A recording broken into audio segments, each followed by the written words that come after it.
मुल्ला की कमीज जो हर त्योहार पर छुट्टी मांगती थी।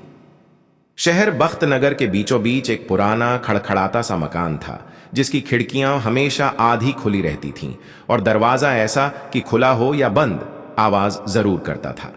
वहीं रहते थे हमारे जाने माने, हर जगह चर्चित और कभी कभी बदनाम मुल्ला नसरुद्दीन।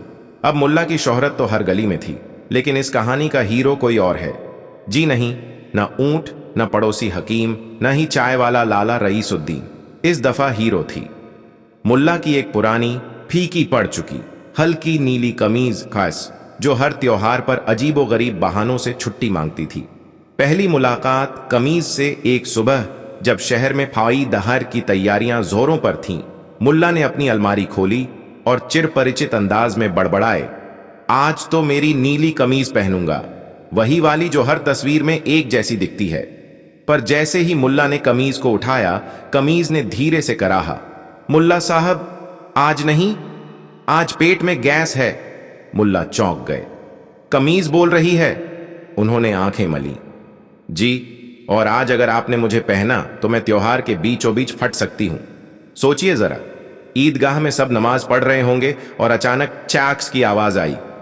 फिर मुल्ला सक पकाए, फिर बोले, तू कपड़ा है या कवि सम्मेलन की आत्मा? कमीज बोली, मैं दोनों हूं, पर आज के लिए छुट्टी चाहिए। मुल्ला ने हार मान ली और एक पुरानी हरे रंग की कुर्ता पहन ली। रहस्य गहराता है, अब ऐसा हर त्योहार पर होने लगा।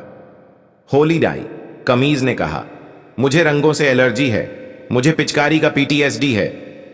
दिवाली आई, मुल्ला साहब मुझसे पटाखों की बदबू नहीं झेली जाती, एक बार जल गई थी कानपुर में, बड़ी मुश्किल से बची।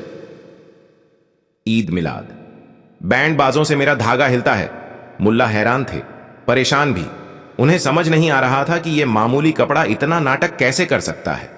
हकीम चप्पल वाला की सलाह मुल्ला ने अपने पुराने मित्र हकीम चप्पल वाला से सलाह ली, जो हकीम से ज्यादा जूते बेचते थे।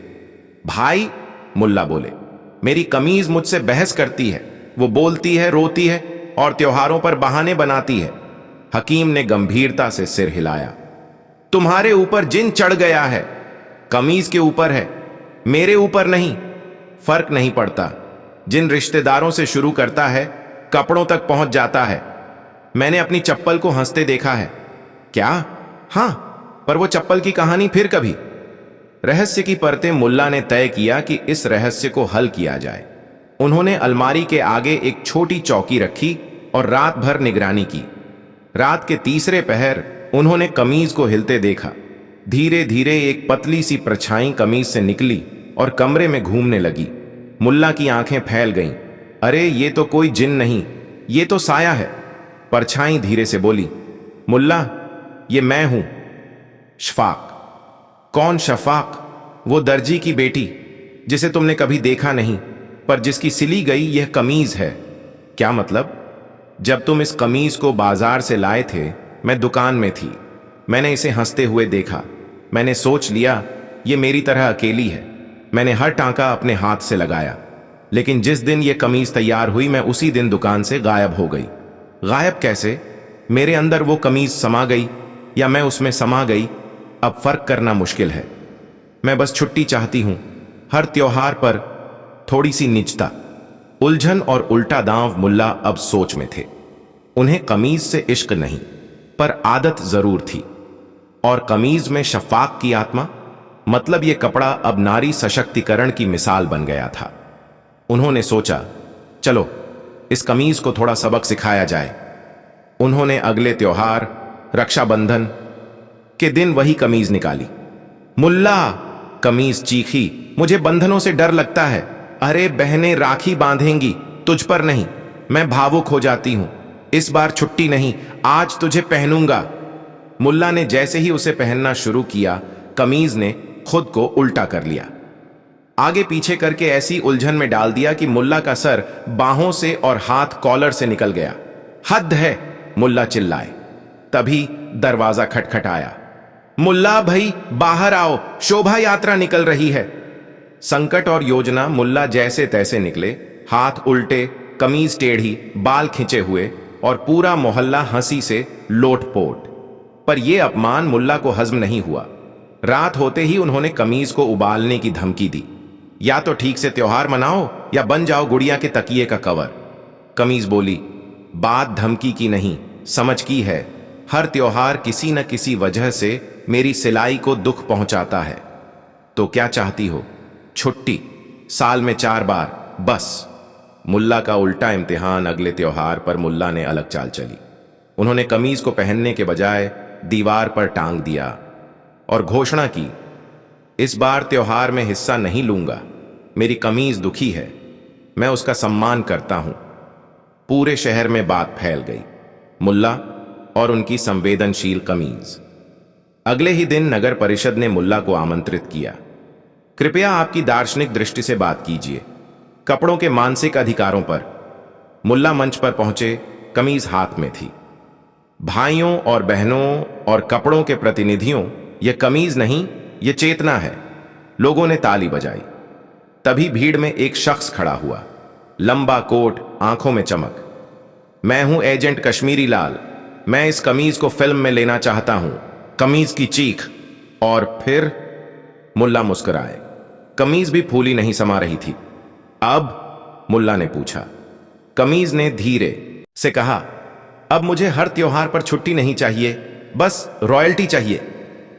कमाई की कमीज और खर्चीला मुल्ला। मुल्ला नसरुद्दीन ने जब से कमीज को नायिका की तरह प्रस्तुत किया, पूरा बख्त नगर ही नहीं, आसपास के 3-4 कस्बों तक इसकी धूम मच गई। हर चौक, हर चाय की दुकान पर एक ही चर्चा थी, मुल्ला की कमीज अब टीवी पर आएगी।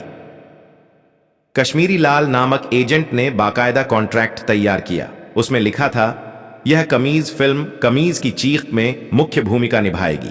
मुल्ला नसरुद्दीन इसके मैनेजर होंगे। कमीज को हर शो पर सीट दी जाएगी, पंखा चलाया जाएगा और महीने में 4 त्योहारों की छुट्टी अनिवार्य होगी। मुल्ला ने कॉन्ट्रैक्ट पढ़ा, कलम उठाई और कमीज से पूछा, साइन कर दूं ना? कमीज बोली, हां, लेकिन मेरी एक और शर्त है। जब तक शूटिंग चले तुम मुझे धोना नहीं चाहोगे, ड्राई क्लीनिंग जरूरी है। मुल्ला ने मुस्कुराते हुए कहा, तू अब कपड़ा नहीं, स्टार बन गई है। तेरा सूखना भी अब टेबल फैन से नहीं, हेयर ड्रायर से होगा। और साइन हो गया। शोबिज की चकाचौंध। अगले कुछ ही हफ्तों में मुल्ला और उनकी कमीज की किस्मत ही बदल गई। शूटिंग शुरू हुई। सेट पर कमीज के लिए कुशनदार कुर्सी, एक पर्सनल मेकअप मैन जो ज्यादातर उसे इस्त्री करता था, और एक चाय वाला जो रोज इलायची कम चीनी वाली चाय बनाता। फिल्म के डायरेक्टर पंडित जलेबी प्रसाद चौधरी को कमीज की अदायगी से बहुत उम्मीद थी। यह सिर्फ कपड़ा नहीं है, यह भावना है। जब यह हवा में लहराती है तो मेरी आत्मा कांपती है, उन्होंने एक इंटरव्यू में कहा। पहला शॉट लिया गया। सीन, कमीज हवा में उड़ रही थी और बैकग्राउंड में दर्द भरे गंजल चल रही थी।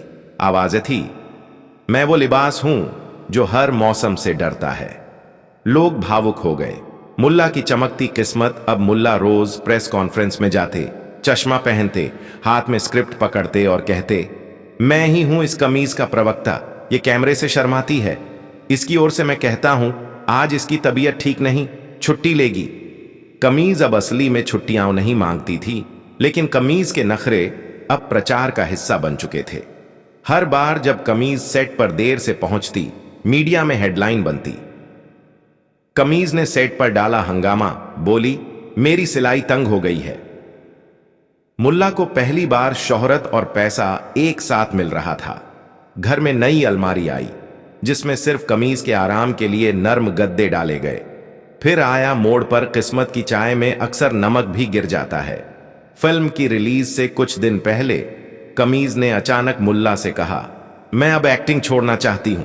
क्या? अभी तो तू पोस्टर पर छाई हुई है। हां, पर मैं थक गई हूं। मुझे अब अस्तित्व चाहिए, सिर्फ पहचान नहीं। लोग मुझे पहनना चाहते हैं, देखना नहीं। मुल्ला चौंके। तू अब कपड़े से दार्शनिक बन गई है। शायद, और शायद ये फिल्मी दुनिया भी उतनी शानदार नहीं जितनी दिखती है।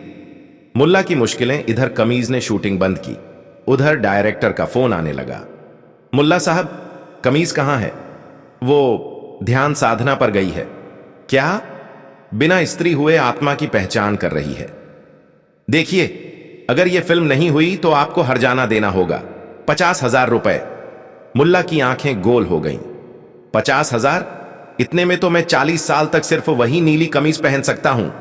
वापसी की तरकीब मुल्ला परेशान हो गए, पर हार मानना उन्हें आता नहीं था। वो सीधा पहुंचे कमीज के पास, जो अलमारी में आधी लटकी थी और ध्यान मुद्रा में थी।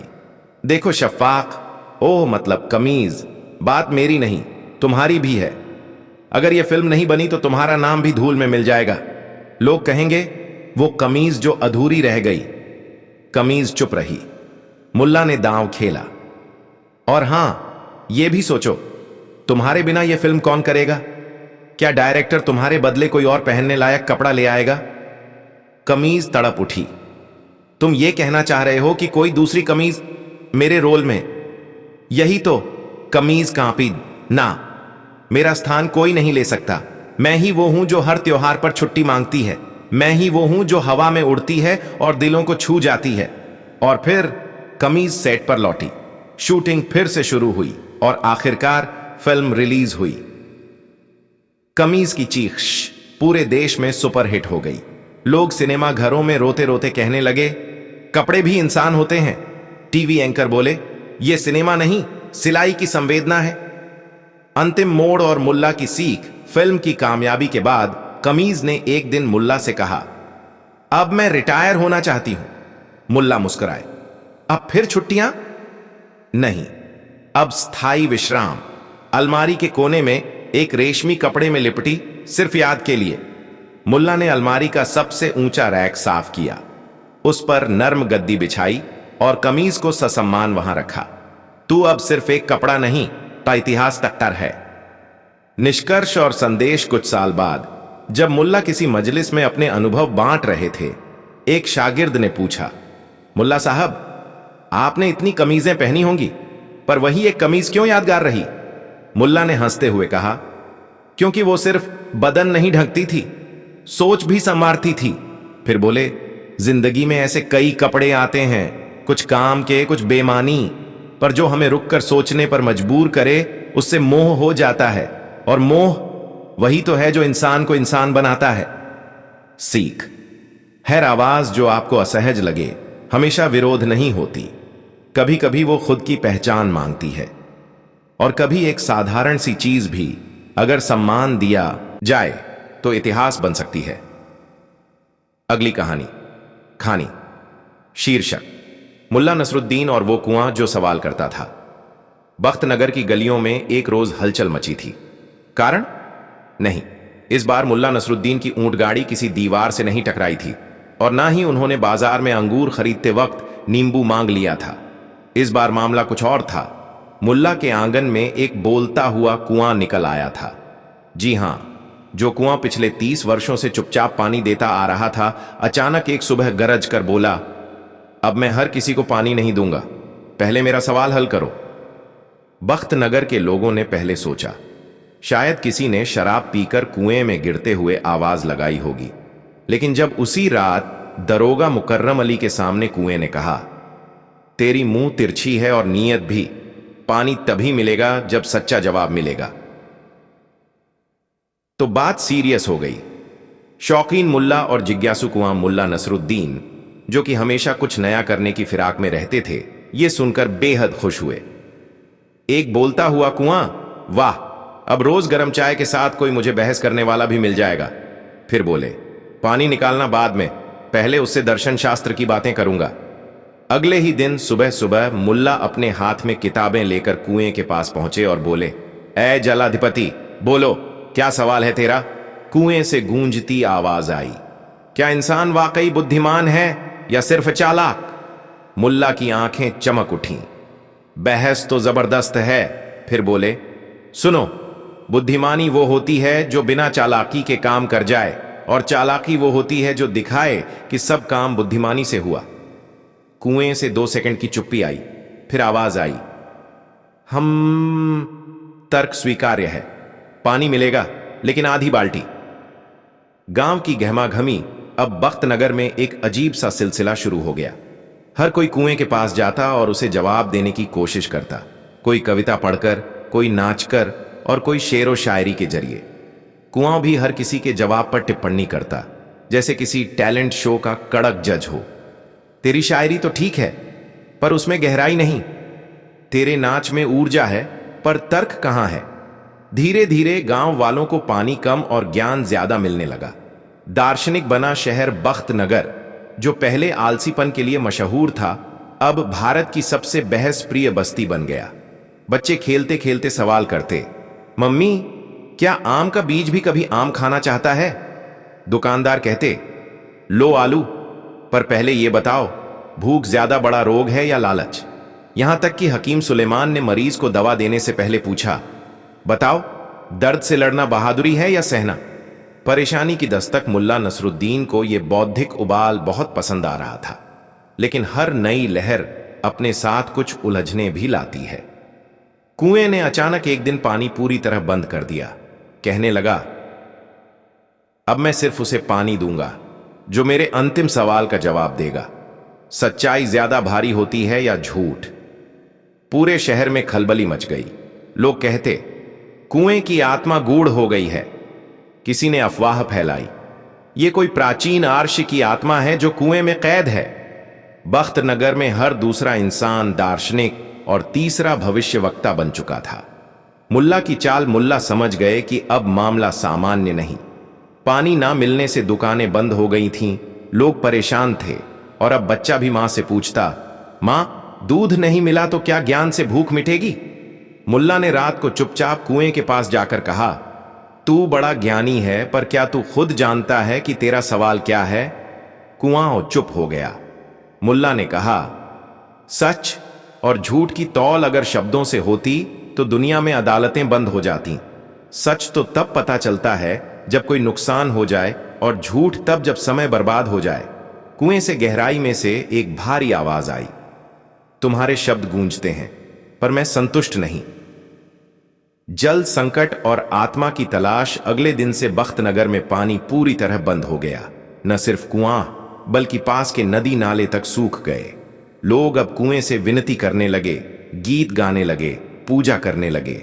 मुल्ला ने कहा, इतने दिन तक जब ज्ञान का नशा था तब सब प्रश्न पूछ रहे थे, अब जब पेट में आग लगी है तब जल की कीमत समझ में आई। मुल्ला ने एक योजना बनाई। योजना, बोलती आत्मा की खोज। मुल्ला ने घोषणा की, हम कुएं की आत्मा से मिलेंगे। लोग चौंके, कैसे? नीचे उतरेंगे गहराई तक, शायद वहां कोई है जो जवाब ढूंढ रहा है और ऊपर वालों से खुद जवाब चाहता है। लोग डर गए, पर मुल्ला ने रस्सी बांधी, टॉर्च ली और कुएं में उतर गए। कुएं के भीतर गूंजती आवाज आई, अगर तुम नीचे आए तो खुद से मिलोगे और शायद जवाब भी मिल जाएगा।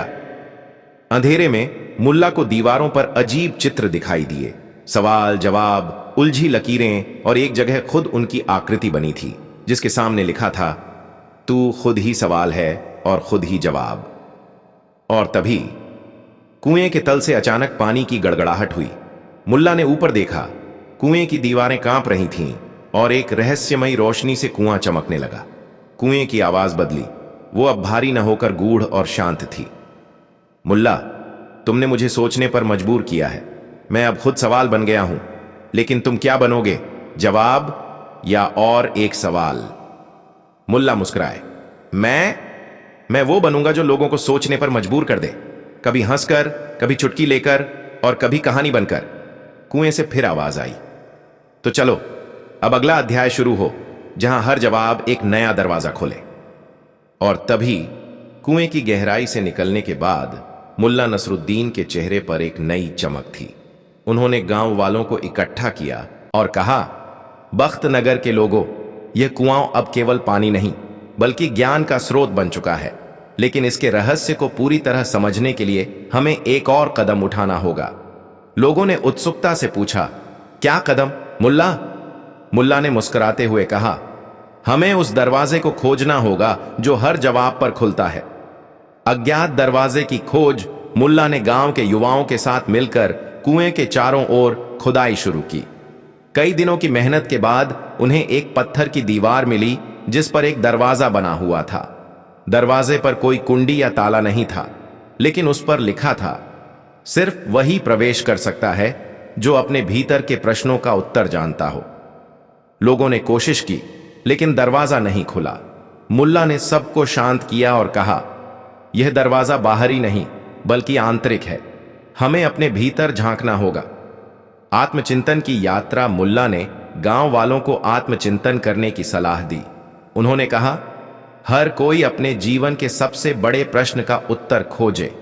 जब उत्तर मिल जाए तो दरवाजे के सामने खड़े होकर उसे दोहराएं। लोगों ने ऐसा ही किया। कुछ ने कहा, मैं कौन हूं? कुछ ने कहा, मेरा उद्देश्य क्या है? लेकिन दरवाजा नहीं खुला। अंत में मुल्ला खुद दरवाजे के सामने खड़े हुए और बोले, मैं वह हूं जो हर दिन नया प्रश्न पूछता है और हर उत्तर में एक नया प्रश्न खोजता है। दरवाजा धीरे धीरे खुल गया। अंदर की दुनिया। दरवाजे के अंदर एक विशाल पुस्तकालय था जिसमें अनगिनत किताबें थीं। हर किताब में एक प्रश्न और उसका उत्तर लिखा था, लेकिन जैसे ही कोई उत्तर पढ़ता किताब गायब हो जाती। मुल्ला ने समझाया, यह ज्ञान का भंडार है, लेकिन यह स्थायी नहीं है। जैसे ही हम उत्तर पाते हैं वह बदल जाता है। इसलिए ज्ञान की खोज निरंतर चलती रहती है। गांव का परिवर्तन। इस अनुभव के बाद बख्त नगर के लोग और भी जिज्ञासु और विचारशील बन गए। वे अब हर बात पर प्रश्न करते और उत्तर खोजते। गांव में एक नई ऊर्जा आ गई थी। मुल्ला ने कहा, अब यह गांव केवल बख्त नगर नहीं बल्कि प्रश्न नगर बन गया है। कहानी का अंत। समय बीतता गया, लेकिन मुल्ला की कहानियां और उनके प्रश्न गांव वालों के दिलों में जीवित रहे। उन्होंने सिखाया कि जीवन में सबसे महत्वपूर्ण चीज है प्रश्न पूछना और उत्तर खोजते रहना। सीख। जीवन में सबसे बड़ा ज्ञान यह है कि हम हमेशा कुछ न कुछ नहीं जानते। प्रश्न पूछते रहना और उत्तर खोजते रहना ही सच्ची बुद्धिमानी है। अगली कहानी, मुल्ला नसरुद्दीन और वो गली जो हर मोड़ पर बदल जाती थी। बख्त नगर की गलियां वैसे तो आम थीं, धूल भरी, तंग और कभी कभी खो जाने लायक, मगर उनमें से एक गली ऐसी थी जो किसी रहस्य से कम नहीं थी। उसका नाम था बदलती गली। लोग कहते थे कि जब भी कोई उस गली में मुड़ता रास्ता बदल जाता। वही गली एक दिन पूरब जाती तो अगली बार पश्चिम। कई लोगों ने कसम खाकर कहा कि उन्होंने उस गली में खुद को बचपन में खेलते देखा, तो किसी ने कहा कि उसने बुढ़ापे का चेहरा आईने में झांकते पाया। बख्त नगर में जहां अफवाहें उड़ती थीं, वहीं मुल्ला नसरुद्दीन हमेशा उन्हें पकड़कर जमीन पर पटक देते थे। उन्होंने जब गली की कहानियां सुनी तो ठहाका मार कर बोले, अगर गली ही दिशा भूल गई है तो मैं क्यों ना उसे समझा दूं कि कौन किसका बाप है। अगले ही दिन मुल्ला अपने झोले में 2 रोटियां, 1 प्याज, एक ऊंट की छोटी सी घंटी और एक पुराना कंपास लेकर बदलती गली की तरफ निकल पड़े। भीड़ इकट्ठी हो गई। लोग खुसर पुसर करने लगे। अब तो गए मुल्ला, गली ने बड़े बड़े लोगों को घुमा दिया, ये क्या चीज है। मुल्ला ने गली के दरवाजे पर खड़े होकर गहरी सांस ली और मुस्कुराते हुए बोले, मुल्ला की अक्ल की सीढ़ियां इतनी लंबी हैं कि हर गली उससे ऊपर नहीं चढ़ सकती। और वे अंदर चले गए। गली में कदम रखते ही मुल्ला को पहला झटका लगा। जैसे ही उन्होंने पहला मोड़ लिया, वो बख्त नगर के नहीं बल्कि किसी पुराने मिट्टी के मकानों वाले शहर में पहुंच गए। हर किसी ने सफेद कपड़े पहने थे और लोग उन्हें हुजूर कहकर झुक रहे थे। अरे ये क्या, मैं तो नवाब बन गया, मुल्ला ने कहा और अपना झोला टटोलने लगे। हुजूर, हुजूर, एक आदमी दौड़ते आया, आज शाम को शेरवानी पहनिएगा, रानी साहिबा इंतजार कर रही हैं। मुल्ला ने हंसते हुए कहा, भाई मेरे पास तो एक ही कमीज है और वो भी हर त्योहार पर छुट्टी मांगती है। मगर जैसे ही वे आगे बढ़े, गली फिर मुड़ी और सब कुछ बदल गया। अब वह एक चकाचौंध भरा आधुनिक शहर था। चारों तरफ रोशनी, लोग हवा में उड़ते स्कूटरों पर घूम रहे थे और सड़कों पर कोई गाड़ी नहीं, सिर्फ रोबोट चल रहे थे। मुल्ला ने एक बच्चे से पूछा, ये कौन सी जगह है? बच्चा बोला, ये बख्त नगर 2125 है। तुम कौन हो? मैं अतीत से आया हुआ एक प्रश्न हूं, मुल्ला ने कहा और सोचने लगे, ये गली तो सच में समय से भी तेज है। अचानक पीछे से एक रोबोट आया और बोला, कृपया पहचान दिखाइए। मुल्ला ने हंसते हुए अपनी ऊंट की घंटी निकाली और बोला, इसी से पहचाना जाता हूं, जब मैं चलता हूं तो लोग जाग जाते हैं। रोबोट कुछ समझ नहीं पाया और उसे विचारशील मानव की कैटेगरी में डालकर छोड़ दिया। मुल्ला इस शहर में घूमते रहे, हर चीज देखी, डिजिटल रोटियां, वर्चुअल चाय और वो भी मर्जी के स्वाद की। मगर कुछ तो था जो उन्हें खोखला सा लग रहा था। सब कुछ था पर हंसी नहीं। इतनी तरक्की और कोई ठहाका नहीं। उन्होंने एक बुजुर्ग से पूछा। बुजुर्ग बोले, अब ठहाके भी ऐप से डाउनलोड होते हैं और कुछ लोग हंसी के सब्सक्रिप्शन लेते हैं। मुल्ला ने सिर पकड़ा और बोला, मुझे वापस ले चलो, जहां दर्द भी सच्चा होता था और हंसी भी। गली फिर से मोड़ लेती है और अब वह जंगल के बीच में पहुंच गए। वहां पेड़ भी बातें कर रहे थे। आ गए ना फिर से? एक पेड़ बोला, हर कोई आता है अपने जवाब ढूंढने, मगर सवाल ही बदलते रहते हैं। मुल्ला ने ठंडी सांस लेकर कहा, सवाल तो वही रहते हैं, बस उम्र के हिसाब से उनके कपड़े बदल जाते हैं। अचानक पेड़ों के बीच से एक दरवाजा उग आया। हां, सचमुच उग आया, जैसे पेड़ की शाख से एक लकड़ी का दरवाजा निकल आया हो। उस पर लिखा था, अंदर वही जा सकता है जो गली की सच्चाई को पहचान गया हो। मुल्ला ने बिना हिचके दरवाजे की तरफ देखा और बोला, गली की सच्चाई यह है कि यह बाहर नहीं, हमारे भीतर घूमती है। जब हम खुद बदलते हैं तो रास्ते भी बदल जाते हैं। दरवाजा खुल गया, मगर अंदर क्या था यह कोई नहीं जानता। भीड़ गली के बाहर अब भी इंतजार कर रही थी। कुछ कहते हैं मुल्ला गली में ही खो गए, कुछ कहते हैं वे अब हर गली में हैं। कुछ बच्चे कहते हैं कि जब भी कोई रास्ता भटकता है, कोई अजीब सा आदमी ऊंट की घंटी लेकर हंसी उड़ाते हुए आ जाता है और कहता है, अरे ये तो सीधे दिल तक जाता है। मुल्ला नसरुद्दीन और वो दरवाजा जो हर उत्तर पर खुलता था। बख्तनगर की रहस्यमयी बदलती गली में मुल्ला नसरुद्दीन की यात्रा ने उन्हें एक अद्भुत दरवाजे तक पहुंचा दिया था। यह दरवाजा किसी साधारण लकड़ी या पत्थर का नहीं था। यह एक जीवंत संरचना थी जो समय और स्थान की सीमाओं से परे थी। दरवाजे के ऊपर एक शिलालेख था, जो अपने भीतर के प्रश्नों तलाश का उत्तर जानता है वही इस दरवाजे को पार कर सकता है। मुल्ला ने मुस्कुराते हुए कहा, तो अब दरवाजे भी पहेलियां पूछने लगे हैं, चलो देखते हैं इसका उत्तर क्या है। उन्होंने गहराई से सोचा और बोले, मैं वह हूं जो हर दिन नया प्रश्न पूछता है और हर उत्तर में एक नया प्रश्न खोजता है। जैसे ही उन्होंने यह कहा, दरवाजा धीरे धीरे खुल गया और एक चमकदार प्रकाश ने उन्हें अपने भीतर बुलाया। ज्ञान का भंडार। दरवाजे के पार मुल्ला ने खुद को एक विशाल पुस्तकालय में पाया। यहां अनगिनत किताबें थीं जो हवा में तैर रही थीं। हर किताब में एक प्रश्न और उसका उत्तर लिखा था, लेकिन जैसे ही कोई उत्तर पढ़ता, किताब गायब हो जाती। मुल्ला ने एक किताब खोली जिसमें लिखा था, प्रश्न, सच्चा ज्ञान क्या है? उत्तर, जो जानता है कि वह कुछ नहीं जानता। मुल्ला ने सिर हिलाया और मुस्कुराए, सच ही तो है।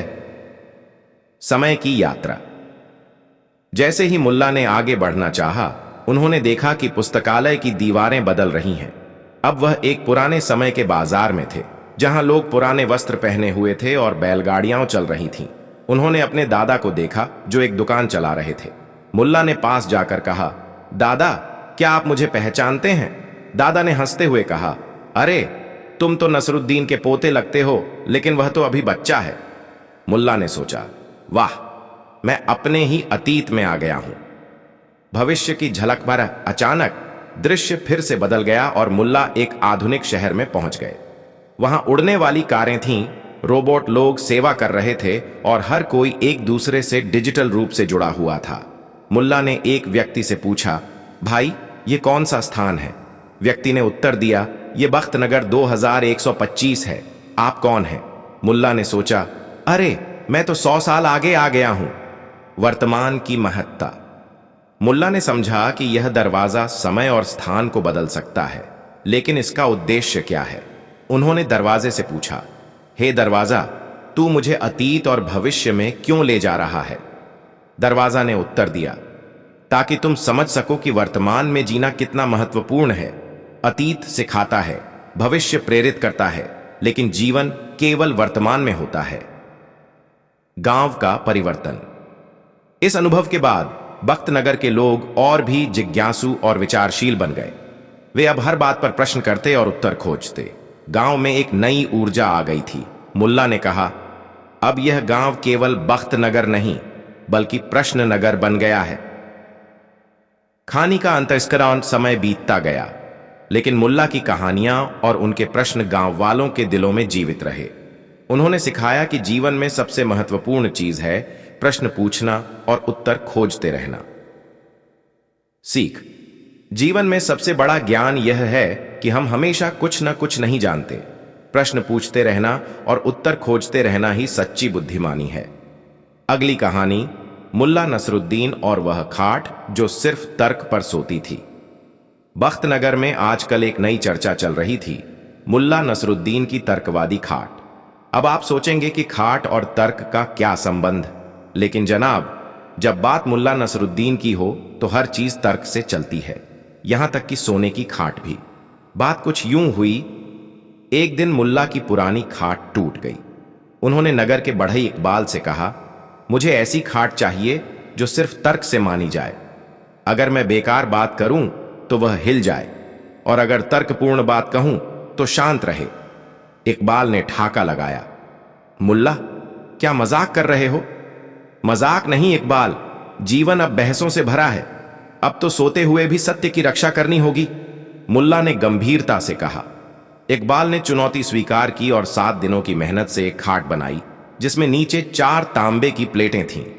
वह प्लेटें आवाज पकड़ती थीं और एक जादुई लीवर के जरिए खाट को हिलने या स्थिर रहने का संकेत देती थीं।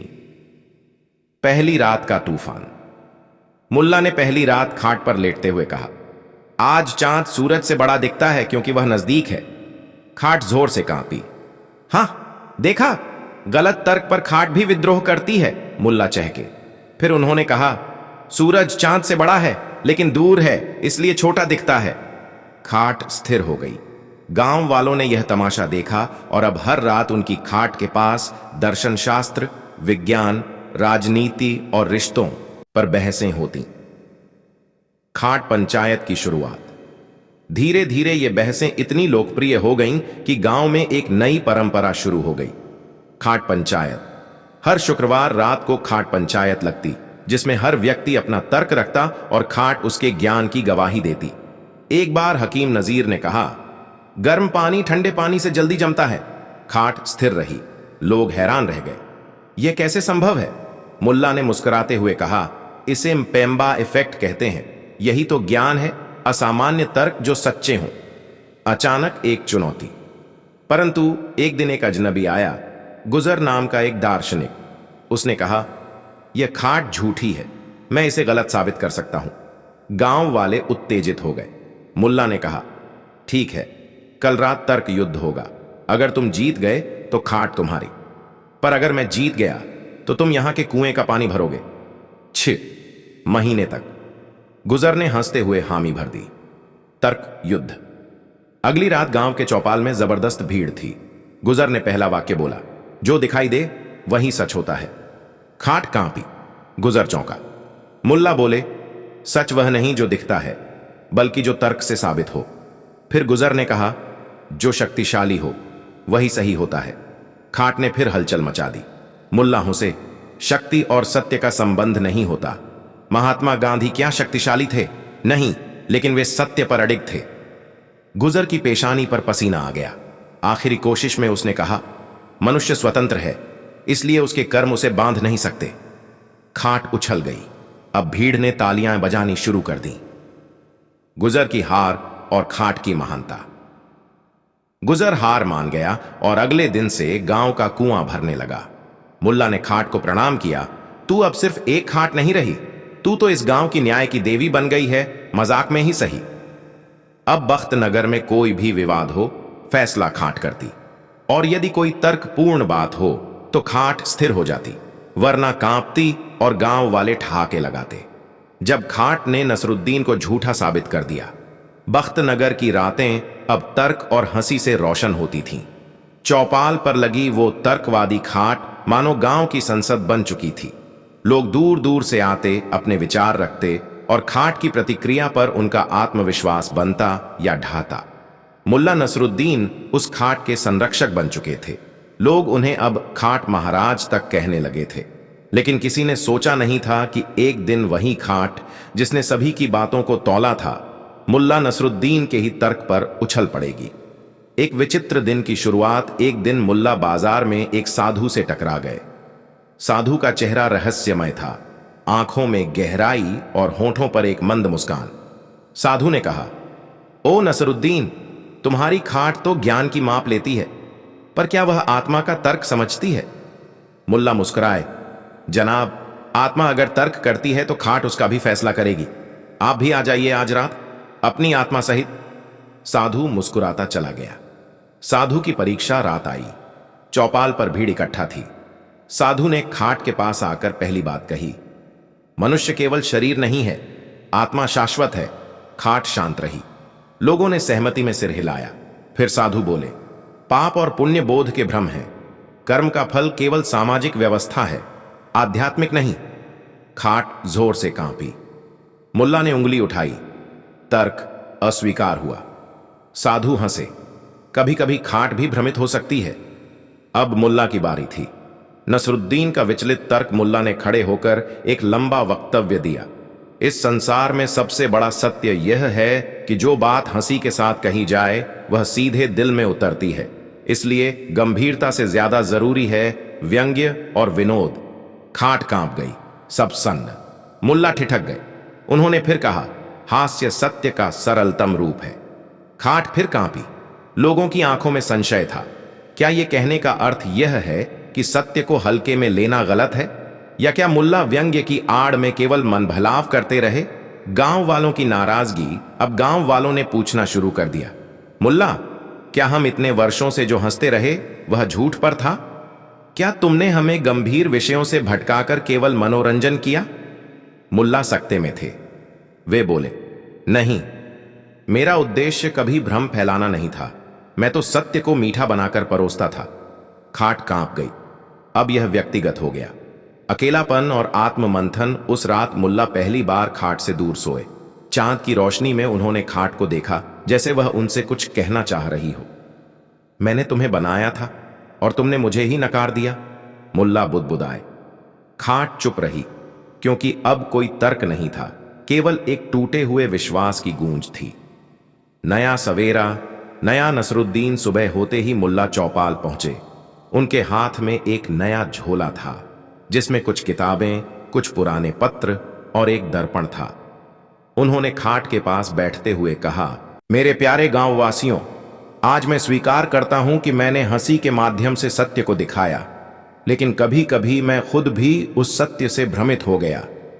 मैंने समझा कि हर गूंजती हंसी तर्क की जीत है, पर हंसी के पीछे भी एक जिम्मेदारी होती है। उन्होंने किताबों में से एक पत्र निकाला जो उन्होंने वर्षों पहले खुद को लिखा था। प्रिय नसरुद्दीन, एक दिन आएगा जब तुम्हारा मजाक तुम्हारे गले में फंसेगा। उस दिन अगर तुम सच में ज्ञानी हुए तो तुम चुप रहोगे और सीखोगे। गांव में सन्नाटा था। फिर मुल्ला ने दर्पण निकाला और उसे खाट के सामने रखा।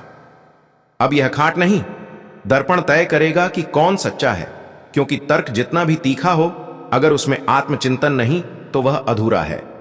खाट स्थिर रही। अंतिम निर्णय उस दिन के बाद मुल्ला ने खाट को हमेशा के लिए अपने घर की छत पर रख दिया। वह अब सार्वजनिक नहीं थी, लेकिन कभी कभी मुल्ला अकेले उसमें बैठकर अपने विचारों की समीक्षा करते। गांव वालों ने भी समझा कि तर्क, हास्य और ज्ञान, ये सब एक त्रिशूल के 3 शूल हैं, जिन्हें संभाल कर ही चलना पड़ता है। निष्कर्ष और सीख कहानी की शिक्षा यह है कि सत्य को चाहे हंसी में कहो या तर्क में, अंततः वही टिकेगा जिसमें आत्मविश्लेषण और विनम्रता हो। मुल्ला की खाट ने यह सिखाया कि ज्ञान को जांचना जरूरी है, लेकिन उससे भी जरूरी है खुद को समय समय पर जांचना। शहर बख्त नगर के बीचों बीच एक पुराना खड़खड़ाता सा मकान था, जिसकी खिड़कियां हमेशा आधी खुली रहती थीं और दरवाजा ऐसा कि खुला हो या बंद आवाज जरूर करता था। वहीं रहते थे हमारे जाने माने, हर जगह चर्चित और कभी कभी बदनाम मुल्ला नसरुद्दीन। अब मुल्ला की शोहरत तो हर गली में थी, लेकिन इस कहानी का हीरो कोई और है। जी नहीं, न ऊंट, न पड़ोसी हकीम, न ही चाय वाला लाला रईसुद्दीन। इस दफा हीरो थी मुल्ला की एक पुरानी, फीकी पड़ चुकी, हल्की नीली कमीज, खास जो हर त्योहार पर अजीबोगरीब बहानों से छुट्टी मांगती थी। पहली मुलाकात कमीज से एक सुबह जब शहर में फाई दहर की तैयारियां जोरों पर थीं। मुल्ला ने अपनी अलमारी खोली और चिरपरिचित अंदाज में बड़बड़ाए, आज तो मेरी नीली कमीज पहनूंगा, वही वाली जो हर तस्वीर में एक जैसी दिखती है। पर जैसे ही मुल्ला ने कमीज को उठाया, कमीज ने धीरे से कराहा, मुल्ला साहब आज नहीं, आज पेट में गैस है। मुल्ला चौंक गए। कमीज बोल रही है? उन्होंने आंखें मली। जी, और आज अगर आपने मुझे पहना तो मैं त्योहार के बीचों बीच फट सकती हूं। सोचिए जरा, ईदगाह में सब नमाज पढ़ रहे होंगे और अचानक चैक्स की आवाज आई। फिर मुल्ला सक पकाए, फिर बोले, तू कपड़ा है या कवि सम्मेलन की आत्मा? कमीज बोली, मैं दोनों हूं, पर आज के लिए छुट्टी चाहिए। मुल्ला ने हार मान ली और एक पुरानी हरे रंग की कुर्ता पहन ली। रहस्य गहराता है, अब ऐसा हर त्योहार पर होने लगा। होली आई। कमीज ने कहा, मुझे रंगों से एलर्जी है, मुझे पिचकारी का पीटीएसडी है। दिवाली आई। मुल्ला साहब, मुझसे पटाखों की बदबू नहीं झेली जाती, एक बार जल गई थी कानपुर में, बड़ी मुश्किल से बची। ईद मिलाद। बैंड बाजों से मेरा धागा हिलता है। मुल्ला हैरान थे, परेशान भी। उन्हें समझ नहीं आ रहा था कि यह मामूली कपड़ा इतना नाटक कैसे कर सकता है। हकीम चप्पल वाला की सलाह मुल्ला ने अपने पुराने मित्र हकीम चप्पल वाला से सलाह ली, जो हकीम से ज्यादा जूते बेचते थे। भाई, मुल्ला बोले, मेरी कमीज मुझसे बहस करती है, वो बोलती है, रोती है और त्योहारों पर बहाने बनाती है। हकीम ने गंभीरता से सिर हिलाया। तुम्हारे ऊपर जिन चढ़ गया है, कमीज के ऊपर है, मेरे ऊपर नहीं। फर्क नहीं पड़ता, जिन रिश्तेदारों से शुरू करता है कपड़ों तक पहुंच जाता है। मैंने अपनी चप्पल को हंसते देखा है। क्या? हां, पर वो चप्पल की कहानी फिर कभी। रहस्य की परतें मुल्ला ने तय किया कि इस रहस्य को हल किया जाए। उन्होंने अलमारी के आगे एक छोटी चौकी रखी और रात भर निगरानी की। रात के तीसरे पहर उन्होंने कमीज को हिलते देखा। धीरे धीरे एक पतली सी परछाई कमीज से निकली और कमरे में घूमने लगी। मुल्ला की आंखें फैल गईं। अरे ये तो कोई जिन नहीं, ये तो साया है। परछाई धीरे से बोली, मुल्ला, ये मैं हूं, शफाक। कौन शफाक? वो दर्जी की बेटी जिसे तुमने कभी देखा नहीं, पर जिसकी सिली गई यह कमीज है। क्या मतलब? जब तुम इस कमीज को बाजार से लाए थे, मैं दुकान में थी। मैंने इसे हंसते हुए देखा। मैंने सोच लिया ये मेरी तरह अकेली है। मैंने हर टांका अपने हाथ से लगाया, लेकिन जिस दिन यह कमीज तैयार हुई, मैं उसी दिन दुकान से गायब हो गई। गायब कैसे? मेरे अंदर वो कमीज समा गई या मैं उसमें समा गई, अब फर्क करना मुश्किल है। मैं बस छुट्टी चाहती हूं, हर त्योहार पर थोड़ी सी निजता। उलझन और उल्टा दांव मुल्ला अब सोच में थे। उन्हें कमीज से इश्क नहीं, पर आदत जरूर थी। और कमीज में शफाक की आत्मा, मतलब यह कपड़ा अब नारी सशक्तिकरण की मिसाल बन गया था। उन्होंने सोचा, चलो इस कमीज को थोड़ा सबक सिखाया जाए। उन्होंने अगले त्योहार रक्षाबंधन के दिन वही कमीज निकाली। मुल्ला, कमीज चीखी, मुझे बंधनों से डर लगता है। अरे बहनें राखी बांधेंगी, तुझ पर नहीं। मैं भावुक हो जाती हूं। इस बार छुट्टी नहीं, आज तुझे पहनूंगा। मुल्ला ने जैसे ही उसे पहनना शुरू किया, कमीज ने खुद को उल्टा कर लिया, आगे पीछे करके ऐसी उलझन में डाल दिया कि मुल्ला का सर बाहों से और हाथ कॉलर से निकल गया। हद है, मुल्ला चिल्लाए। तभी दरवाजा खटखटाया। मुल्ला भाई, बाहर आओ, शोभा यात्रा निकल रही है। संकट और योजना मुल्ला जैसे तैसे निकले, हाथ उल्टे, कमीज टेढ़ी, बाल खिंचे हुए और पूरा मोहल्ला हंसी से लोटपोट। पर यह अपमान मुल्ला को हजम नहीं हुआ। रात होते ही उन्होंने कमीज को उबालने की धमकी दी। या तो ठीक से त्योहार मनाओ या बन जाओ गुड़िया के तकिए का कवर। कमीज बोली, बात धमकी की नहीं, समझ की है। हर त्योहार किसी न किसी वजह से मेरी सिलाई को दुख पहुंचाता है। तो क्या चाहती हो? छुट्टी, साल में 4 बार, बस। मुल्ला का उल्टा इम्तिहान। अगले त्योहार पर मुल्ला ने अलग चाल चली। उन्होंने कमीज को पहनने के बजाय दीवार पर टांग दिया और घोषणा की, इस बार त्योहार में हिस्सा नहीं लूंगा। मेरी कमीज दुखी है, मैं उसका सम्मान करता हूं। पूरे शहर में बात फैल गई, मुल्ला और उनकी संवेदनशील कमीज। अगले ही दिन नगर परिषद ने मुल्ला को आमंत्रित किया। कृपया आपकी दार्शनिक दृष्टि से बात कीजिए कपड़ों के मानसिक अधिकारों पर। मुल्ला मंच पर पहुंचे, कमीज हाथ में थी। भाइयों और बहनों और कपड़ों के प्रतिनिधियों, यह कमीज नहीं, यह चेतना है। लोगों ने ताली बजाई। तभी भीड़ में एक शख्स खड़ा हुआ, लंबा कोट, आंखों में चमक। मैं हूं एजेंट कश्मीरी लाल, मैं इस कमीज को फिल्म में लेना चाहता हूं। कमीज की चीख। और फिर मुल्ला मुस्कुराए। कमीज भी फूली नहीं समा रही थी। अब? मुल्ला ने पूछा। कमीज ने धीरे से कहा, अब मुझे हर त्योहार पर छुट्टी नहीं चाहिए, बस रॉयल्टी चाहिए। कमाई की कमीज और खर्चीला मुल्ला। मुल्ला नसरुद्दीन ने जब से कमीज को नायिका की तरह प्रस्तुत किया, पूरा बख्त नगर ही नहीं, आसपास के 3-4 कस्बों तक इसकी धूम मच गई। हर चौक, हर चाय की दुकान पर एक ही चर्चा थी, मुल्ला की कमीज अब टीवी पर आएगी। कश्मीरी लाल नामक एजेंट ने बाकायदा कॉन्ट्रैक्ट तैयार किया। उसमें लिखा था, यह कमीज फिल्म कमीज की चीख में मुख्य भूमिका निभाएगी। मुल्ला नसरुद्दीन इसके मैनेजर होंगे।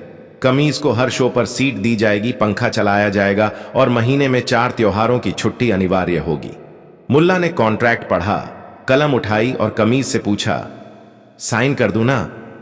कमीज बोली, हां, लेकिन मेरी एक और शर्त है। जब तक शूटिंग चले तुम मुझे धोना नहीं चाहोगे, ड्राई क्लीनिंग जरूरी है। मुल्ला ने मुस्कुराते हुए कहा, तू अब कपड़ा नहीं, स्टार बन गई है। तेरा सूखना भी अब टेबल फैन से नहीं, हेयर ड्रायर से होगा। और साइन हो गया। शोबिज की चकाचौंध अगले कुछ ही हफ्तों में मुल्ला और उनकी कमीज की किस्मत ही बदल गई। शूटिंग शुरू हुई। सेट पर कमीज के लिए कुशनदार कुर्सी, एक पर्सनल मेकअप मैन जो ज्यादातर उसे इस्त्री करता था, और एक चाय वाला जो रोज इलायची कम चीनी वाली चाय बनाता। फिल्म के डायरेक्टर पंडित जलेबी प्रसाद चौधरी को कमीज की अदायगी से बहुत उम्मीद थी। ये सिर्फ कपड़ा नहीं है, ये भावना है। जब ये हवा में लहराती है तो मेरी आत्मा कांपती है, उन्होंने एक इंटरव्यू में कहा। पहला शॉट लिया गया। सीन, कमीज हवा में उड़ रही थी और बैकग्राउंड में दर्द भरे गंजल चल रही थी। आवाजें थी, मैं वो लिबास हूं जो हर मौसम से डरता है। लोग भावुक हो गए। मुल्ला की चमकती किस्मत। अब मुल्ला रोज प्रेस कॉन्फ्रेंस में जाते, चश्मा पहनते, हाथ में स्क्रिप्ट पकड़ते और कहते, मैं ही हूं इस कमीज का प्रवक्ता। ये कैमरे से शर्माती है, इसकी ओर से मैं कहता हूं, आज इसकी तबीयत ठीक नहीं, छुट्टी लेगी। कमीज अब असली में छुट्टियां नहीं मांगती थी, लेकिन कमीज के नखरे अब प्रचार का हिस्सा बन चुके थे। हर बार जब कमीज सेट पर देर से पहुंचती, मीडिया में हेडलाइन बनती, कमीज ने सेट पर डाला हंगामा, बोली, मेरी सिलाई तंग हो गई है। मुल्ला को पहली बार शोहरत और पैसा एक साथ मिल रहा था। घर में नई अलमारी आई, जिसमें सिर्फ कमीज के आराम के लिए नर्म गद्दे डाले गए। फिर आया मोड़ पर किस्मत की चाय में अक्सर नमक भी गिर जाता है। फिल्म की रिलीज से कुछ दिन पहले कमीज ने अचानक मुल्ला से कहा, मैं अब एक्टिंग छोड़ना चाहती हूं। क्या? अभी तो तू पोस्टर पर छाई हुई है। हां, पर मैं थक गई हूं। मुझे अब अस्तित्व चाहिए, सिर्फ पहचान नहीं। लोग मुझे पहनना चाहते हैं, देखना नहीं। मुल्ला चौंके। तू अब कपड़े से दार्शनिक बन गई है। शायद, और शायद ये फिल्मी दुनिया भी उतनी शानदार नहीं जितनी दिखती है। मुल्ला की मुश्किलें। इधर कमीज ने शूटिंग बंद की, उधर डायरेक्टर का फोन आने लगा। मुल्ला साहब, कमीज कहां है? वो ध्यान साधना पर गई है। क्या? बिना इस्त्री हुए आत्मा की पहचान कर रही है। देखिए, अगर यह फिल्म नहीं हुई तो आपको हर्जाना देना होगा, 50,000 रुपए। मुल्ला की आंखें गोल हो गईं। 50,000? इतने में तो मैं 40 साल तक सिर्फ वही नीली कमीज पहन सकता हूं। वापसी की तरकीब। मुल्ला परेशान हो गए, पर हार मानना उन्हें आता नहीं था। वो सीधा पहुंचे कमीज के पास, जो अलमारी में आधी लटकी थी और ध्यान मुद्रा में थी। देखो शफाक, ओह मतलब कमीज, बात मेरी नहीं तुम्हारी भी है। अगर यह फिल्म नहीं बनी तो तुम्हारा नाम भी धूल में मिल जाएगा। लोग कहेंगे वो कमीज जो अधूरी रह गई। कमीज चुप रही। मुल्ला ने दांव खेला। और हां, यह भी सोचो, तुम्हारे बिना यह फिल्म कौन करेगा? क्या डायरेक्टर तुम्हारे बदले कोई और पहनने लायक कपड़ा ले आएगा? कमीज तड़प उठी। तुम यह कहना चाह रहे हो कि कोई दूसरी कमीज मेरे रोल में? यही तो। कमीज कांपी। ना, मेरा स्थान कोई नहीं ले सकता। मैं ही वो हूं जो हर त्योहार पर छुट्टी मांगती है। मैं ही वो हूं जो हवा में उड़ती है और दिलों को छू जाती है। और फिर कमीज सेट पर लौटी। शूटिंग फिर से शुरू हुई और आखिरकार फिल्म रिलीज हुई। कमीज की चीख पूरे देश में सुपरहिट हो गई।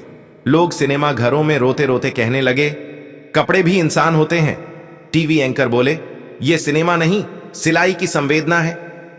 अंतिम मोड़ और मुल्ला की सीख। फिल्म की कामयाबी के बाद कमीज ने एक दिन मुल्ला से कहा, अब मैं रिटायर होना चाहती हूं। मुल्ला मुस्कुराए, अब फिर छुट्टियां? नहीं, अब स्थायी विश्राम।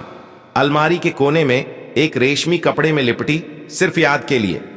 मुल्ला ने अलमारी का सबसे ऊंचा रैक साफ किया, उस पर नर्म गद्दी बिछाई और कमीज को ससम्मान वहां रखा। तू अब सिर्फ एक कपड़ा नहीं, का इतिहास टक्कर है। निष्कर्ष और संदेश। कुछ साल बाद जब मुल्ला किसी मजलिस में अपने अनुभव बांट रहे थे, एक शागिर्द ने पूछा, मुल्ला साहब, आपने इतनी कमीजें पहनी होंगी, पर वही एक कमीज क्यों यादगार रही? मुल्ला ने हंसते हुए कहा, क्योंकि वो सिर्फ बदन नहीं ढकती थी, सोच भी संवारती थी।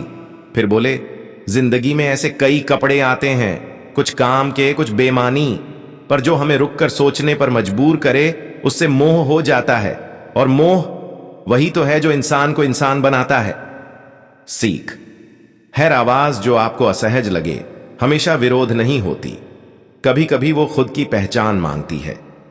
और कभी एक साधारण सी चीज भी अगर सम्मान दिया जाए तो इतिहास बन सकती है। अगली कहानी, खानी। शीर्षक, मुल्ला नसरुद्दीन और वो कुआं जो सवाल करता था। बख्त नगर की गलियों में एक रोज हलचल मची थी। कारण? नहीं, इस बार मुल्ला नसरुद्दीन की ऊंट गाड़ी किसी दीवार से नहीं टकराई थी और ना ही उन्होंने बाजार में अंगूर खरीदते वक्त नींबू मांग लिया था। इस बार मामला कुछ और था। मुल्ला के आंगन में एक बोलता हुआ कुआं निकल आया था। जी हां, जो कुआं पिछले 30 वर्षों से चुपचाप पानी देता आ रहा था, अचानक एक सुबह गरज कर बोला, अब मैं हर किसी को पानी नहीं दूंगा, पहले मेरा सवाल हल करो। बख्त नगर के लोगों ने पहले सोचा, शायद किसी ने शराब पीकर कुएं में गिरते हुए आवाज लगाई होगी। लेकिन जब उसी रात दरोगा मुकर्रम अली के सामने कुएं ने कहा, तेरी मुंह तिरछी है और नीयत भी, पानी तभी मिलेगा जब सच्चा जवाब मिलेगा, तो बात सीरियस हो गई। शौकीन मुल्ला और जिज्ञासु कुआं मुल्ला नसरुद्दीन, जो कि हमेशा कुछ नया करने की फिराक में रहते थे, ये सुनकर बेहद खुश हुए। एक बोलता हुआ कुआं? वाह, अब रोज गर्म चाय के साथ कोई मुझे बहस करने वाला भी मिल जाएगा। फिर बोले, पानी निकालना बाद में, पहले उससे दर्शन शास्त्र की बातें करूंगा। अगले ही दिन सुबह सुबह मुल्ला अपने हाथ में किताबें लेकर कुएं के पास पहुंचे और बोले, ऐ जलाधिपति, बोलो, क्या सवाल है तेरा? कुएं से गूंजती आवाज आई, क्या इंसान वाकई बुद्धिमान है या सिर्फ चालाक? मुल्ला की आंखें चमक उठीं। बहस तो जबरदस्त है। फिर बोले, सुनो, बुद्धिमानी वो होती है जो बिना चालाकी के काम कर जाए, और चालाकी वो होती है जो दिखाए कि सब काम बुद्धिमानी से हुआ। कुएं से 2 सेकंड की चुप्पी आई, फिर आवाज आई, तर्क स्वीकार्य है, पानी मिलेगा, लेकिन आधी बाल्टी। गांव की गहमागहमी। अब बख्त नगर में एक अजीब सा सिलसिला शुरू हो गया। हर कोई कुएं के पास जाता और उसे जवाब देने की कोशिश करता। कोई कविता पढ़कर, कोई नाचकर और कोई शेर व शायरी के जरिए। कुआं भी हर किसी के जवाब पर टिप्पणी करता, जैसे किसी टैलेंट शो का कड़क जज हो। तेरी शायरी तो ठीक है, पर उसमें गहराई नहीं। तेरे नाच में ऊर्जा है, पर तर्क कहां है? धीरे धीरे गांव वालों को पानी कम और ज्ञान ज्यादा मिलने लगा। दार्शनिक बना शहर बख्त नगर, जो पहले आलसीपन के लिए मशहूर था, अब भारत की सबसे बहस प्रिय बस्ती बन गया। बच्चे खेलते खेलते सवाल करते, मम्मी, क्या आम का बीज भी कभी आम खाना चाहता है? दुकानदार कहते, लो आलू, पर पहले यह बताओ, भूख ज्यादा बड़ा रोग है या लालच? यहां तक कि हकीम सुलेमान ने मरीज को दवा देने से पहले पूछा, बताओ, दर्द से लड़ना बहादुरी है या सहना? परेशानी की दस्तक मुल्ला नसरुद्दीन को यह बौद्धिक उबाल बहुत पसंद आ रहा था, लेकिन हर नई लहर अपने साथ कुछ उलझने भी लाती है। कुएं ने अचानक एक दिन पानी पूरी तरह बंद कर दिया। कहने लगा, अब मैं सिर्फ उसे पानी दूंगा जो मेरे अंतिम सवाल का जवाब देगा। सच्चाई ज्यादा भारी होती है या झूठ? पूरे शहर में खलबली मच गई। लोग कहते, कुएं की आत्मा गूढ़ हो गई है। किसी ने अफवाह फैलाई, यह कोई प्राचीन आर्ष की आत्मा है जो कुएं में कैद है। बख्त नगर में हर दूसरा इंसान दार्शनिक और तीसरा भविष्यवक्ता बन चुका था। मुल्ला की चाल मुल्ला समझ गए कि अब मामला सामान्य नहीं। पानी ना मिलने से दुकानें बंद हो गई थीं, लोग परेशान थे, और अब बच्चा भी मां से पूछता, मां, दूध नहीं मिला तो क्या ज्ञान से भूख मिटेगी? मुल्ला ने रात को चुपचाप कुएं के पास जाकर कहा, तू बड़ा ज्ञानी है, पर क्या तू खुद जानता है कि तेरा सवाल क्या है? कुआं चुप हो गया। मुल्ला ने कहा, सच और झूठ की तौल अगर शब्दों से होती तो दुनिया में अदालतें बंद हो जाती। सच तो तब पता चलता है जब कोई नुकसान हो जाए, और झूठ तब जब समय बर्बाद हो जाए।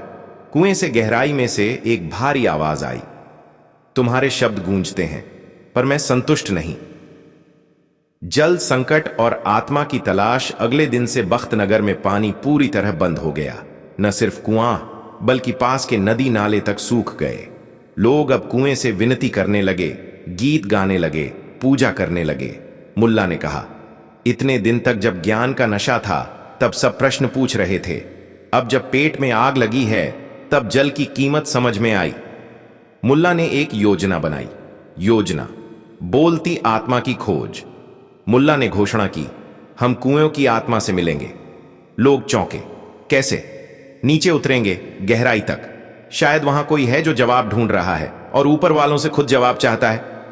लोग डर गए, पर मुल्ला ने रस्सी बांधी, टॉर्च ली और कुएं में उतर गए। कुएं के भीतर गूंजती आवाज आई, अगर तुम नीचे आए तो खुद से मिलोगे और शायद जवाब भी मिल जाएगा। अंधेरे में मुल्ला को दीवारों पर अजीब चित्र दिखाई दिए, सवाल जवाब, उलझी लकीरें, और एक जगह खुद उनकी आकृति बनी थी जिसके सामने लिखा था, तू खुद ही सवाल है और खुद ही जवाब। और तभी कुएं के तल से अचानक पानी की गड़गड़ाहट हुई। मुल्ला ने ऊपर देखा, कुएं की दीवारें कांप रही थीं और एक रहस्यमयी रोशनी से कुआं चमकने लगा। कुएं की आवाज बदली, वो अब भारी न होकर गूढ़ और शांत थी। मुल्ला, तुमने मुझे सोचने पर मजबूर किया है। मैं अब खुद सवाल बन गया हूं, लेकिन तुम क्या बनोगे, जवाब या और एक सवाल? मुल्ला मुस्कुराए, मैं वो बनूंगा जो लोगों को सोचने पर मजबूर कर दे, कभी हंसकर, कभी चुटकी लेकर और कभी कहानी बनकर। कुएं से फिर आवाज आई, तो चलो अब अगला अध्याय शुरू हो, जहां हर जवाब एक नया दरवाजा खोले। और तभी कुएं की गहराई से निकलने के बाद मुल्ला नसरुद्दीन के चेहरे पर एक नई चमक थी। उन्होंने गांव वालों को इकट्ठा किया और कहा, बख्त नगर के लोगों, यह कुआं अब केवल पानी नहीं बल्कि ज्ञान का स्रोत बन चुका है, लेकिन इसके रहस्य को पूरी तरह समझने के लिए हमें एक और कदम उठाना होगा। लोगों ने उत्सुकता से पूछा, क्या कदम मुल्ला? मुल्ला ने मुस्कुराते हुए कहा, हमें उस दरवाजे को खोजना होगा जो हर जवाब पर खुलता है।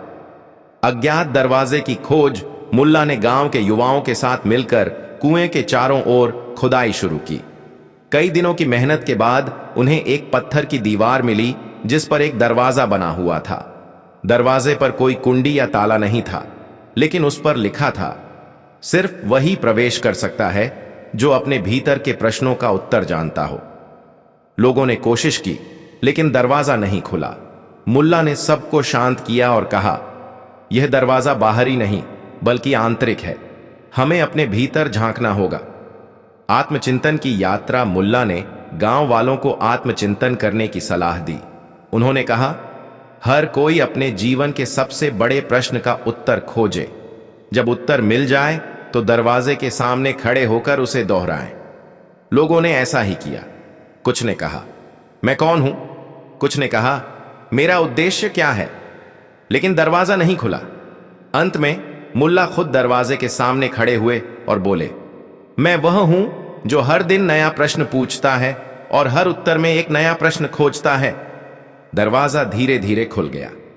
अंदर की दुनिया। दरवाजे के अंदर एक विशाल पुस्तकालय था जिसमें अनगिनत किताबें थीं। हर किताब में एक प्रश्न और उसका उत्तर लिखा था, लेकिन जैसे ही कोई उत्तर पढ़ता किताब गायब हो जाती।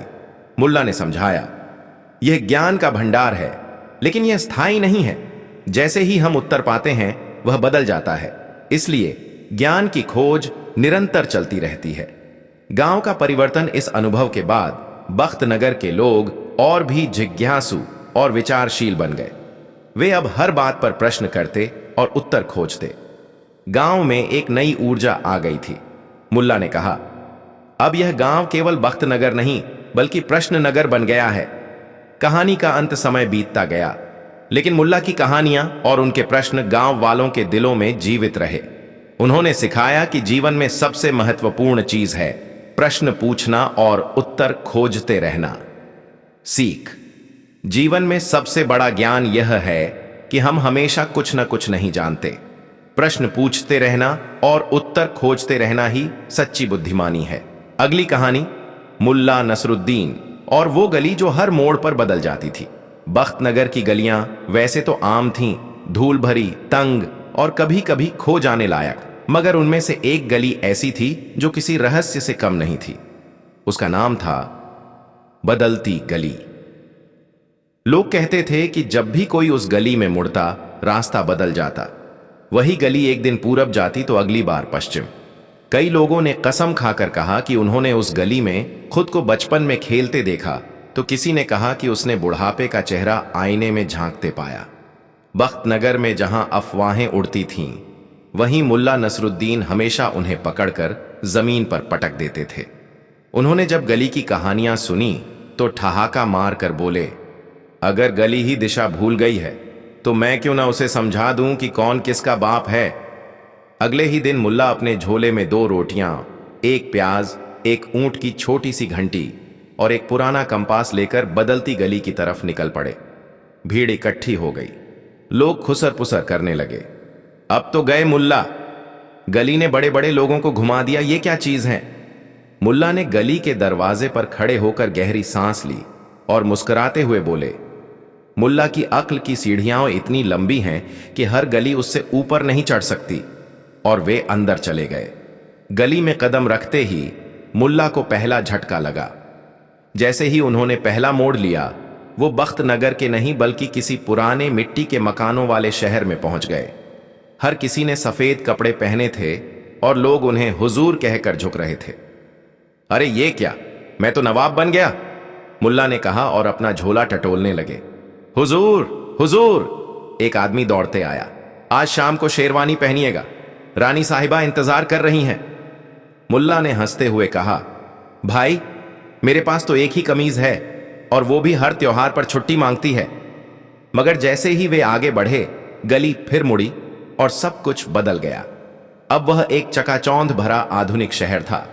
चारों तरफ रोशनी, लोग हवा में उड़ते स्कूटरों पर घूम रहे थे और सड़कों पर कोई गाड़ी नहीं, सिर्फ रोबोट चल रहे थे। मुल्ला ने एक बच्चे से पूछा, ये कौन सी जगह है? बच्चा बोला, ये बख्त नगर 2125 है। तुम कौन हो? मैं अतीत से आया हुआ एक प्रश्न हूं, मुल्ला ने कहा और सोचने लगे। ये गली तो सच में समय से भी तेज है। अचानक पीछे से एक रोबोट आया और बोला, कृपया पहचान दिखाइए। मुल्ला ने हंसते हुए अपनी ऊंट की घंटी निकाली और बोला, इसी से पहचाना जाता हूं, जब मैं चलता हूं तो लोग जाग जाते हैं। रोबोट कुछ समझ नहीं पाया और उसे विचारशील मानव की कैटेगरी में डालकर छोड़ दिया। मुल्ला इस शहर में घूमते रहे, हर चीज देखी, डिजिटल रोटियां, वर्चुअल चाय और वो भी मर्जी के स्वाद की। मगर कुछ तो था जो उन्हें खोखला सा लग रहा था। सब कुछ था पर हंसी नहीं। इतनी तरक्की और कोई ठहाका नहीं, उन्होंने एक बुजुर्ग से पूछा। बुजुर्ग बोले, अब ठहाके भी ऐप से डाउनलोड होते हैं और कुछ लोग हंसी के सब्सक्रिप्शन लेते हैं। मुल्ला ने सिर पकड़ा और बोला, मुझे वापस ले चलो, जहां दर्द भी सच्चा होता था और हंसी भी। गली फिर से मोड़ लेती है और अब वह जंगल के बीच में पहुंच गए। वहां पेड़ भी बातें कर रहे थे। आ गए ना फिर से? एक पेड़ बोला, हर कोई आता है अपने जवाब ढूंढने, मगर सवाल ही बदलते रहते हैं।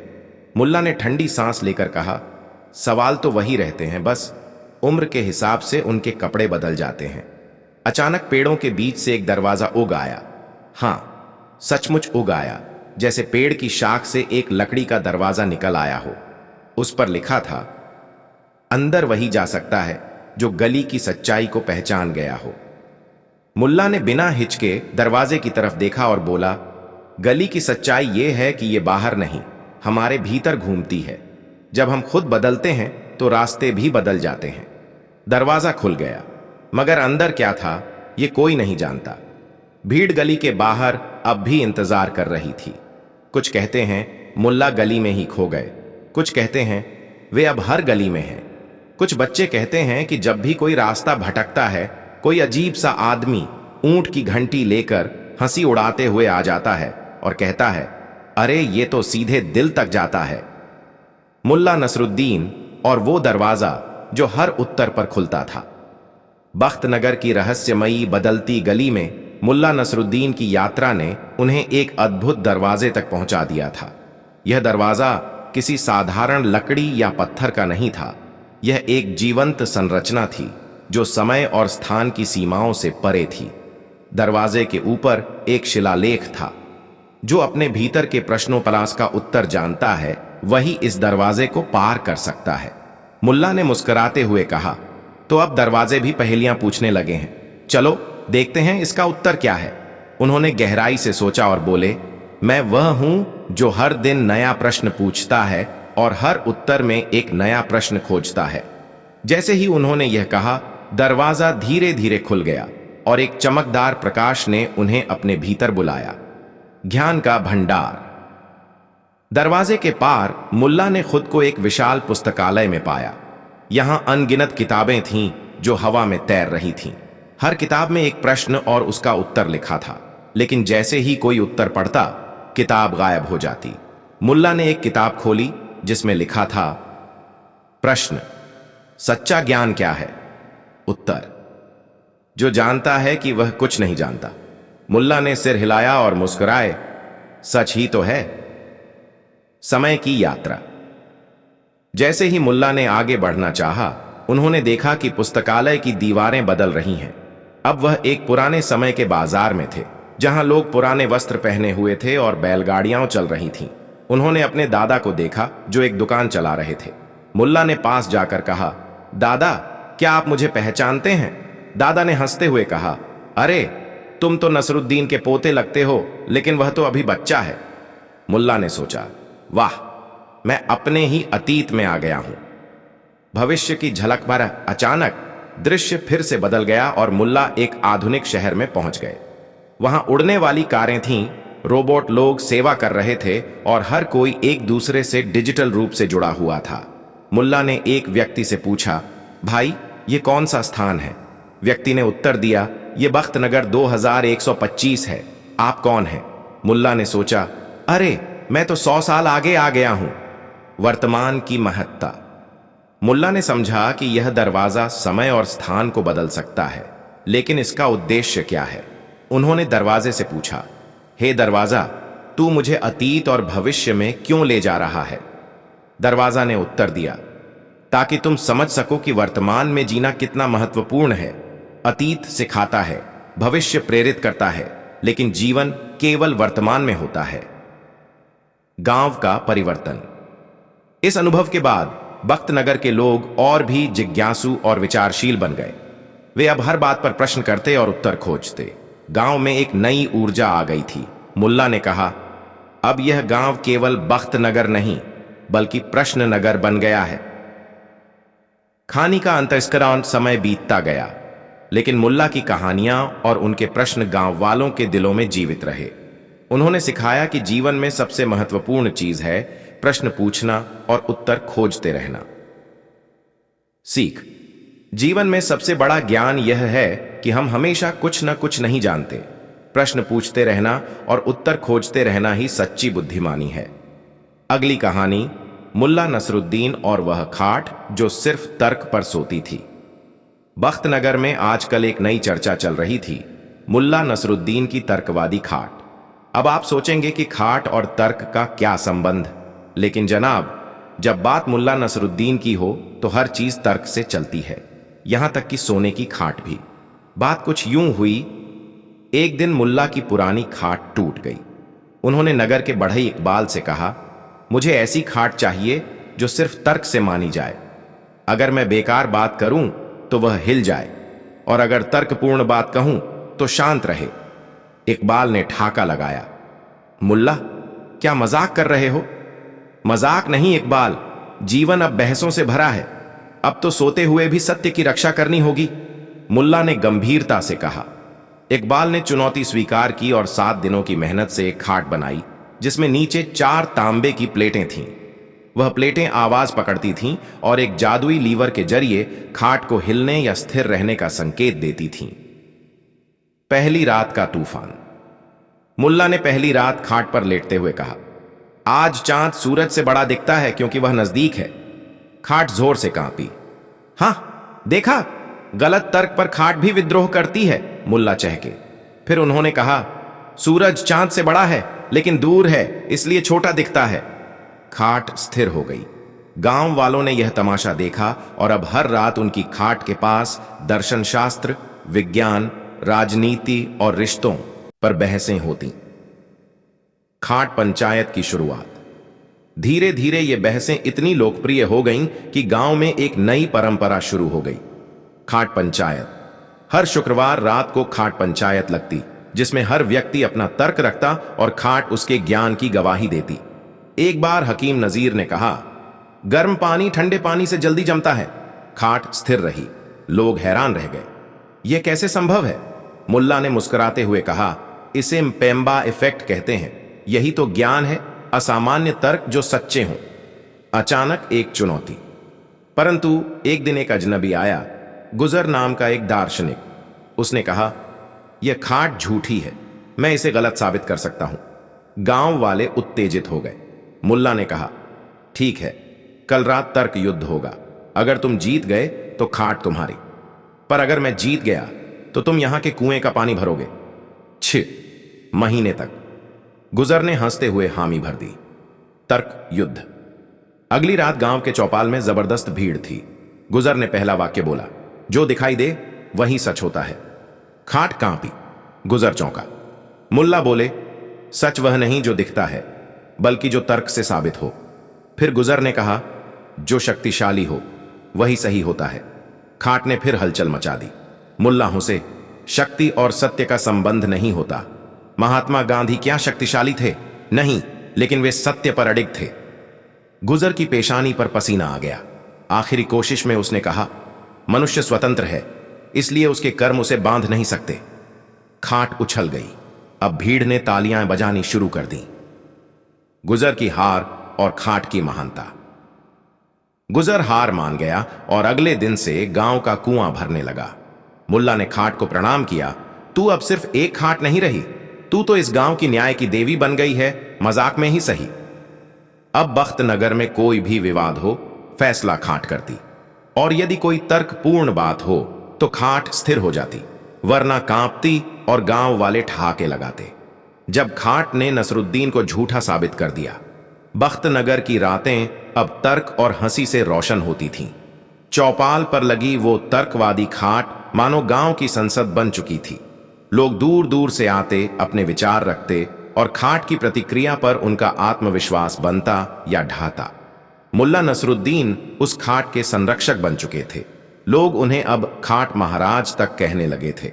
लेकिन किसी ने सोचा नहीं था कि एक दिन वही खाट जिसने सभी की बातों को तौला था, मुल्ला नसरुद्दीन के ही तर्क पर उछल पड़ेगी।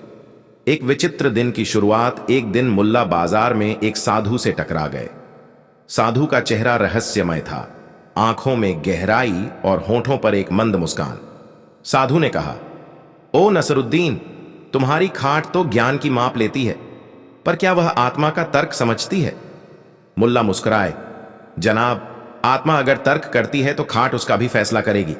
आप भी आ जाइए आज रात, अपनी आत्मा सहित। साधु मुस्कुराता चला गया। साधु की परीक्षा रात आई। चौपाल पर भीड़ इकट्ठा थी।